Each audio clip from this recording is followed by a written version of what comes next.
She drove a big old Lincoln with suicide doors and a sewing machine in the back and a light bulb that looked like an alligator egg was mounted up front on the hood. And she had an Easter bonnet that had been signed by Tennessee Ernie Ford.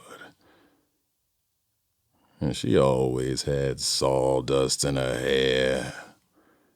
And she cut 2 holes in the back of her dress, and she had these scapular wings that were covered with feathers and electrical tape.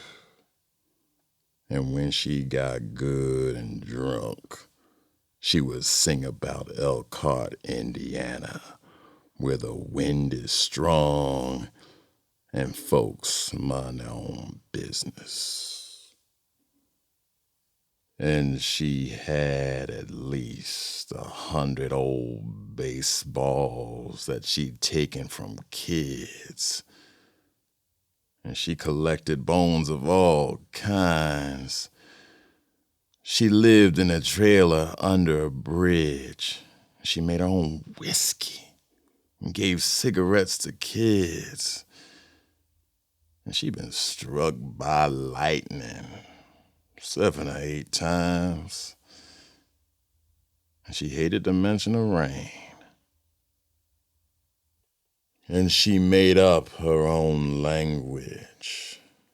She wore rubber boots. She could fix anything with string.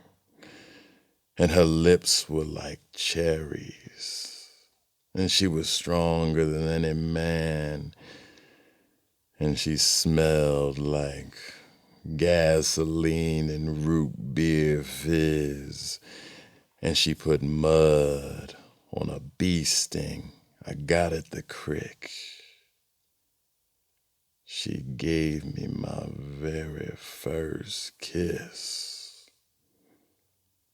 And she gave me my very first kiss. She's just a fine young thing. Someday she'll wear my ring.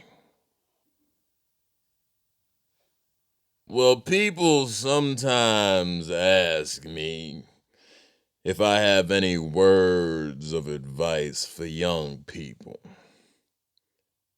And here are a few simple admonitions.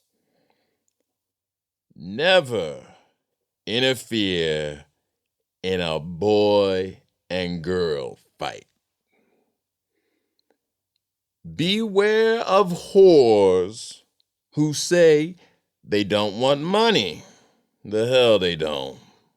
What they mean is they want more money, much more. These are the most expensive whores what can be got. If you're doing business with a religious son of a bitch, get it in writing, because his word isn't worth shit. Not with a good Lord telling him how to fuck you on the deal.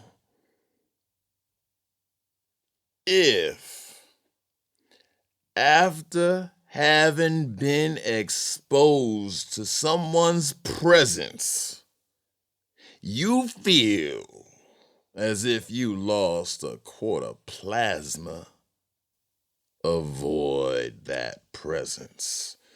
You need it like you need pernicious anemia. We don't like to hear the word vampire around here. We're trying to improve our PR. Interdependence is the key word. Enlightened interdependence. Life, in all its rich variety, take a little, leave a little.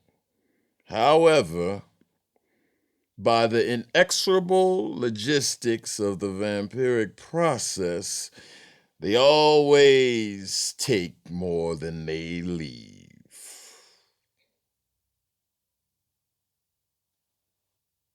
Avoid fuck ups. Fools, I call them. You all know the type.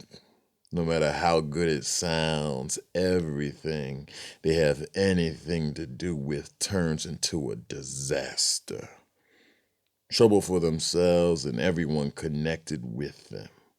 A fool is bad news, and it rubs off. Don't let it rub off on you. Do not proffer sympathy to the mentally ill. It is a bottomless pit. Tell them firmly, I am not paid to listen to this drivel. You are a terminal fool. Otherwise, they make you as crazy as they are. And above all, avoid confirmed criminals. They are a special malignant strain of fool.